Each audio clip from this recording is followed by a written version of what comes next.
Why? Back with Springfield's Morning News. I'm Greg Bishop, 728. Going to warn you, delaying news just a little bit, Kevin, so heads up on that because we got to talk with attorney Thomas DeVore about the case that he brought for Illinois Department of Corrections employees, dozens of them from facilities all across the state dealing with vaccine and testing mandates. And this was, of course, something that Governor J.B. Pritzker mandated for sections of the state's workforce back in the fall. And IDOC employees were one of the last holdouts, taking it to arbitration. And then ultimately, I think it was like on New Year's Eve, an arbitrator decided that, yes, they can be mandated for vaccine and testing. So now here we are in April, where we've got a lawsuit that's been filed on behalf of, I think, like 48 different employees across 18 different facilities for the Illinois Department of Corrections. Tom DeVore, thanks for taking time with us. What's the argument here? What are you guys looking for?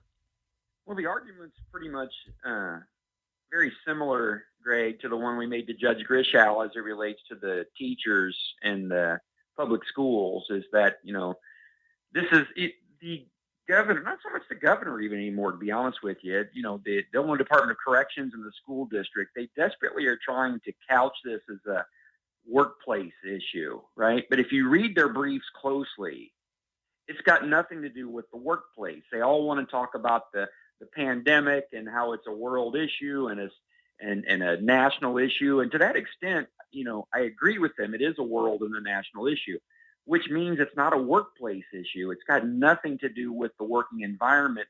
The COVID issue is much larger than that. So it cuts against their argument, but they're merely using these people, my clients and other public employees, using their employment with the government as a tool of coercion to try to force them to comply with a public health mandate merely because they can threaten their employment as administrative agencies. So it's not a workplace issue. That's an important thing for people to remember. It got nothing to do with the workplace, the bigger public health issue.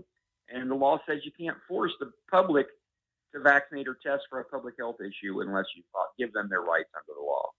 We're talking with attorney Thomas DeVore here on WMAY. And Tom, you recently secured temporary restraining orders on behalf of teachers out of Chicago public schools. You, of course, have other cases with 700 parents across the state.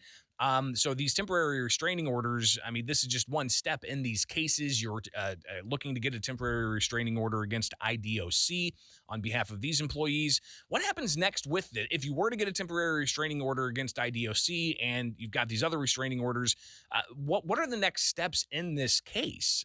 Does it go to trial? How do we resolve this ultimately?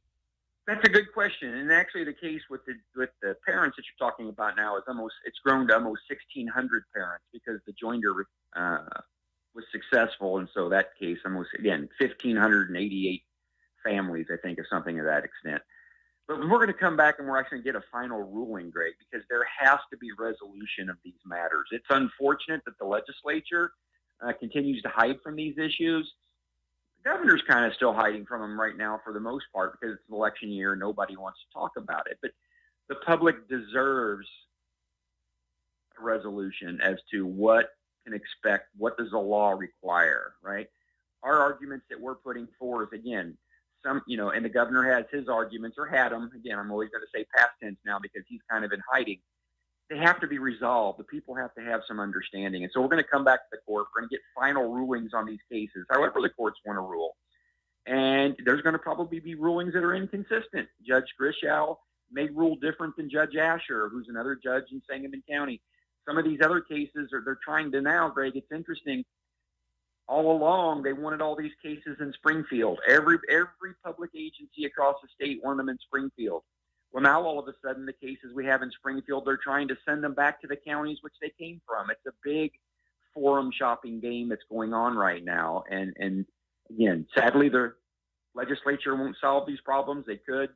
So the courts are going to have to solve it. We're going to have some inconsistencies and have rulings on one side, ruling on the other. But I guess the Supreme Court's going to have to resolve this. But again, with them, it's an election year too, so they probably won't be too excited about hearing these cases either. It's unfortunate. Attorney Thomas DeVore on WMAY with us, talking about some of the latest action here on the IDOC case. A hearing set for today, but that was moved to Monday, correct? Well, it was set for next Friday, okay. Greg. It was It was going to be a week from today, and then the court moved it up to Monday. So yes, it's going to be this Monday, sir. Gotcha. And that's in Christian County, right?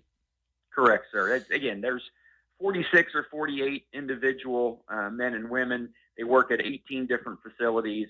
One of those facilities is in Christian County, and so that's the forum that we are at.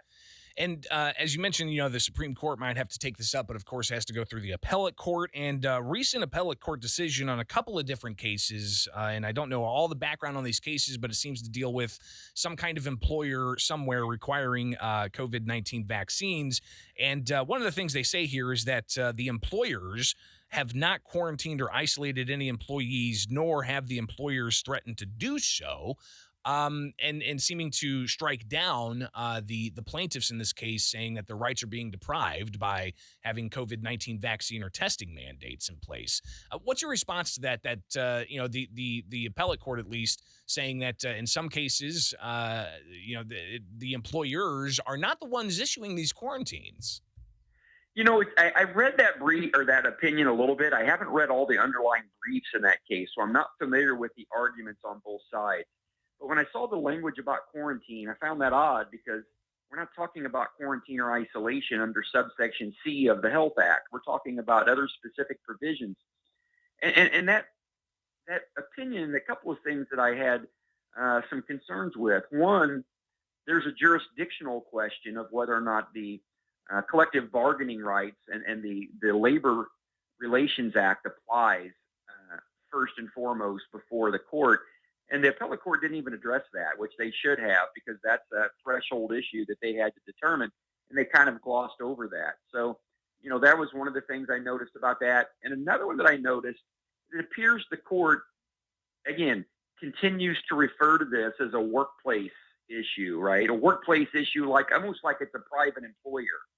And that's something that I think, again, I haven't talked to the lawyer of that case directly about that ruling, but they have to make sure to point out to these courts that this is not a workplace issue. It's a bigger public health issue. And these employers are not private employers. They're public employers, which means they only have the authority the legislature's given them. Private employers have a lot more discretion. They can put a lot more workplace conditions in their environments. But again, with public bodies, they don't have that broad discretion. They only have what the law gives them. And I think those are a couple of the points, again, from just glossing over that ruling that I think will have to be addressed as those cases continue.